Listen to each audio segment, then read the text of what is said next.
Praise the Lord. मेरा नाम Paul Surendran. प्रभु ने मुझको ऐसा अवसर दिया कि आप लोगों के सामने खड़ा हो जाए। प्रभु ने मेरे लिए दिया हुआ सब्जेक्ट है अबाउट प्रेयर, प्रार्थना के बारे में। आज मैं प्रार्थना के बारे में बताऊंगा। आप क्या करना, दया करके एक नोटबुक ले और पेन भी ले ले, ये नोट लिखे और स्टडी करे, हिंदी में तेल भरे, प्रभु को आने के लिए तैयार हो जाए। जब प्रभु आएगा हम सब मिलके उसके सामने जा सकते हैं।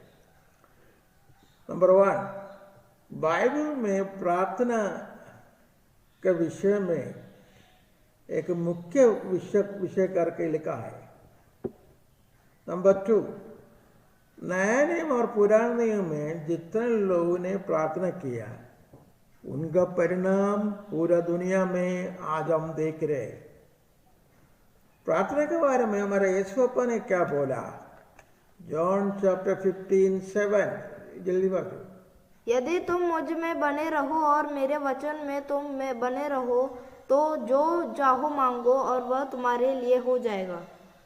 और मार्था और मरियम ने प्रभु को देख के रोया और बिंदी की। John chapter 11:30-44। जब मरियम वहां पहुंची जहां यीशु था तो उससे देखती हुई उसके पांव पर गिर पड़ी और कहा, हे प्रभु, यदि तू यहाँ होता तो मेरा भाई ना मरता। जब यीशु ने उसको और उन यहूदियों को जो उसके साथ आए थे रोते हुए देखा तो आत्मा बहुत ही उदास हुआ और व्याकुल हुआ और कहा, तुमने उसे कहाँ रखा है? उन्होंने उसे कहा, है प्रभु, चलकर देख ले। यीशु रोया। तब यहूदी कहने लगे, देखो वह उससे कितना प्रेम रखता है। परंतु उनसे मैं कुछ न कहा। क्या यह जिसने अंधे की आंखें खोली यह भी न कर सका कि यह मनुष्य न मरता? यीशु मन में फिर बहुत ही उदास होकर कब्र पर आया। वह उस गुफा थी और उसके ऊपर पत्थर रखा था। यीशु ने कहा, पत्थर हटाओ। उस मेरे हुए की बहन मार्था उससे कहने लगी, है प्रभु, उसमें से अब तो दुर्गंध आती है क्योंकि उसे मरे 4 दिन हो चुके हैं। यीशु ने उससे कहा, क्या मैंने तुझसे नहीं कहा था कि यदि तू विश्वास करेगी परमेश्वर की महिमा को देखेगी? तब उन्होंने उससे पत्थर को हटाया। यीशु ने आंखें उठाकर कहा, है पिता, मैं तेरा धन्यवाद करता हूँ कि तू ना मेरी सुन लिया है। मैं जानता था कि तू सदा मेरी सुनता है, परंतु जो भीड़ आसपास खड़ी हुई थी उनके कारण मैंने यह कहा, जिसकी वह विश्वास करे कि तूने मुझे भेजा है। यह कहकर उसने बड़े शब्द से पुकारा, है लाजर निकल आ। जो मर गया था वह कफन से हाथ पांव बंधे हुए निकल आया और उसका मुंह अंगोछे से लिपटा हुआ था। यीशु ने उससे कहा, उसे खोल दो और जाने दो। बाइबल का छोटा शब्द है, यीशु ने रोया। देखो, जब यीशु रोया लाजर जिंदा हो गया। मार्था और मरियम रोया, प्रभु ने देखा। और हम देख सकते हैं एलिया ने कैसा प्रार्थना किया।